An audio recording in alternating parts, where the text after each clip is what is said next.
is a CNN special report.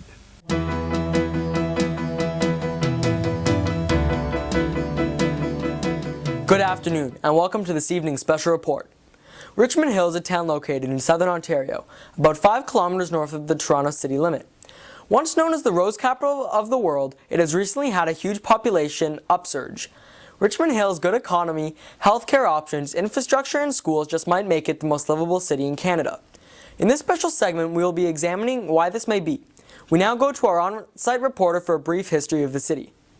The town of Richmond Hill started out as a small settlement located partially in the township of Vaughan and partially in the township of Markham.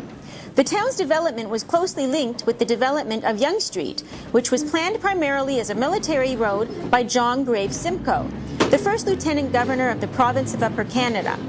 The town was officially incorporated on June 18, 1872 as a village, and the first council meeting was held on January 1, 1873, under the leadership of Abraham Law. Richmond Hill developed because of the proximity to Toronto, as farmers came into town on their way to Toronto markets and people traveled up and down Yonge Streets to and from communities further north.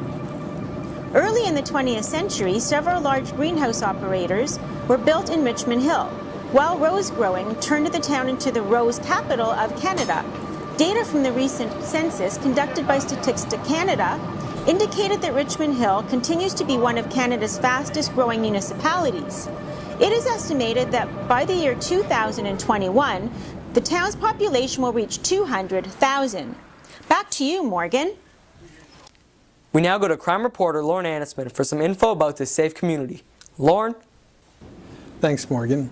In 2006, Canada witnessed 2,452,787 crimes, which translates to 7,518 incidents per 100,000. Ontario had the lowest crime rate out of all provinces, with 6,251 per 100,000. In addition to that, Richmond Hill isn't even on the map of crime rates in Ontario, meaning it must be low. Back to you, Morgan. Now for the weather. Hi, from one of the beautiful parks in Richmond Hill, Ontario. Good afternoon or good evening, depending on where you are. This is the weather program. I tell you whether the weather will be good or whether the weather will be bad. I'm your weatherman.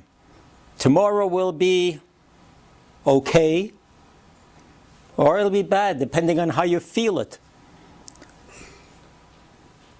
Oh, what the hell? Who needs this job?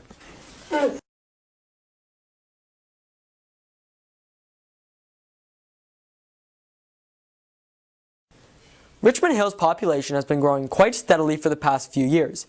Its population has increased 23.2% since 2001 and continues to do so. Now for our economic report, here's Mimi. Good evening. As Richmond Hill is one of the fastest growing communities in Canada, we have a good economic report, like always. Our latest census tells us that the average person has an income of about $87,636, higher than the GTA average of $76,454. With an unemployment rate of 5% during the time of the latest census, it is substantially lower than the national rate of 7.4%. We now go to Kamala M. for the school report. As the representative of the 25 public elementary schools of Richmond Hill, as well as the 5 secondary schools, I am pleased to be able to share with you our student scores for the OSSLT. Our students scored above the provincial average in most major areas, including reading, writing, and mathematics. This is in addition to our above-average test scores in academic math for our younger students, since we have started testing them back in 2002. Now for the traffic report, we now go to David Buffett. Mr. Buffett? Dave Buffett here with the traffic report. The eastern border of our town, the 404, is moving quite well today, as well as our link to the downtown core, the DVP. Although on our southern border, the 404 has experienced some delay. Our public transit YRT has not experienced any delays at the moment, neither is Aviva. We do have one delay on the GO Transit service. In other news, the TTC has announced a new subway line to end at Yonge and Highway 7, providing connections with Toronto. Buttonville Airport has all the flights on schedule as well. Back to you at the desk. For our last segment of the day, I had a brief interview with the resident of Richmond Hill. This is what he had to say. Thank you for taking some time out of your day to let me interview you. You're welcome. Do you like living in a small city like Richmond Hill as opposed to a big one like Toronto? Do I like it? I love it. Could you elaborate on that answer? Oh yeah. I don't have a bunch of kids running around in the street and the cars honking. I can relax in the evening. For entertainment, we go out about 8:30 at night in the springtime, and there's two old guys. We just watch them roll up the sidewalks. Do you take time out of your day sometimes to go to the 166 parks that Richmond Hill has? Oh yeah. I do it because I want to get away from my wife. I want to get away from when my family, they come visiting. So I get away, I go to the parks, go to the swimming pool, just love it there. That's very interesting. Thank you for your time today, Robert.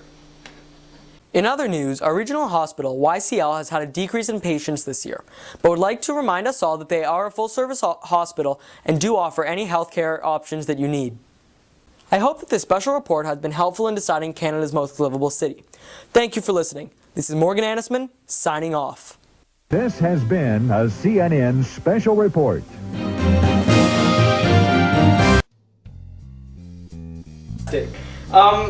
Do you feel safe in your home on an average day?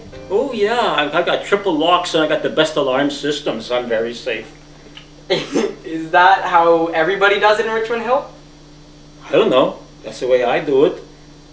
That has nothing to do with my report whatsoever. Richmond Hill. So are you worried about the population rising in Richmond Hill? Not at all. The population number doesn't even change. Every time a kid is born, some guy leaves town. Okay. You got that?